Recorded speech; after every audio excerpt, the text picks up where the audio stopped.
roommate relationships. Now, I've only ever had a roommate in the context of a college dorm where we had to fill out a roommate agreement at the beginning of the year, a la Sheldon Cooper. Although we kind of scoffed at it at the time, I think the basic principle of a roommate agreement is a really good idea. If not drafting it all up formal-like, at least discussing some of that stuff at the beginning can be very helpful. How often do we clean the bathroom/kitchen/shared common areas? What's our policy on overnight guests? Do we have quiet hours? Can we use each other's stuff/eat each other's food with permission, without permission? Never. Above all, keep the lines of communication open. If your roommate's 2 a.m. Bohemian Rhapsody air guitar sessions are driving you a little bit crazy, let them know instead of letting it build up and fester and just passive-aggressively drinking their orange juice. KBWM1212 asks for advice on how to flirt. Okay, just for funsies, I went to Cosmo.com to see what they had to say on this topic, and I found some tips, such as the following. Check out a cutie on the subway. Look at him for 2 seconds, look away, and then look back through lowered lashes.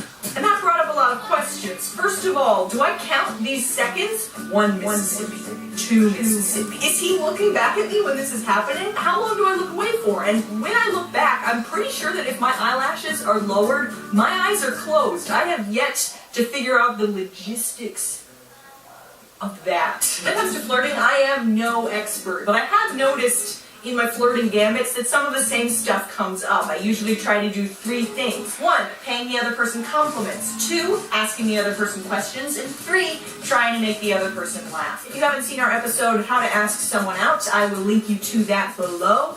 In that episode, we presented the indirect method for asking someone out, and some people in the comment section said, all right, stop, collaborate, and listen. Some people thought that the indirect method might be convenient for the asker, but it might not be fair to the askee to not present the situation as a date from the very beginning. And I think it's a very valid point, and I thank you for bringing it up. So if you go and check out that video, make sure to scroll down to the comment section and check out some of the conversation that's occurring there. Jasmine asks, are there certain questions I should ask my landlord before I sign a lease? So this is going to be an Emma and Mike tag team duo. Like the roommate question, we're going to answer this question with a series of questions. How much is a security deposit? Do they want first month and last month's rent when you sign the lease, or do they just want one of those two? When you're moving in, you should also be clear about the financial obligations you'll face if you break your lease. Some states you have to pay rent until someone else gets in the apartment. Sometimes you just lose a deposit. What's the policy on parking? Do you have to pay for a space? Is there covered parking? If you live in a place where it snows, are they going to plow the parking lot? What's included in the utilities? Do you get water, electricity, sewage, trash? Is there a pet fee? Do you have to pay to have a pet? Can you have dogs over a certain size? Before you move in, if it's important to you, you can usually also check crime stats for the neighborhood online.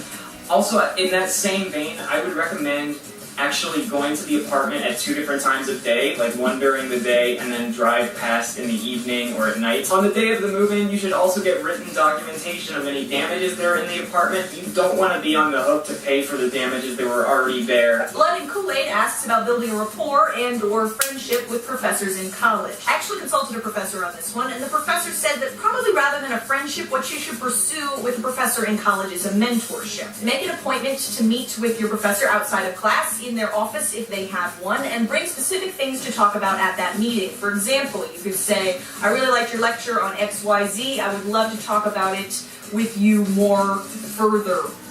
Say it better, because this is an academic environment. Professor Consultant also recommended exchanging emails with that professor so you can keep in touch with them and let them know what you're up to. Professor Consultant finished up by saying, and I quote, it never hurts to bring a food ride.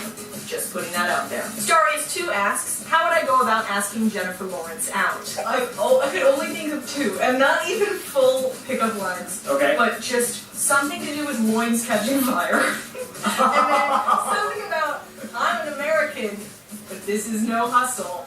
You're famous. You're Jennifer Lawrence. I'm just X-Man, but I'm first class.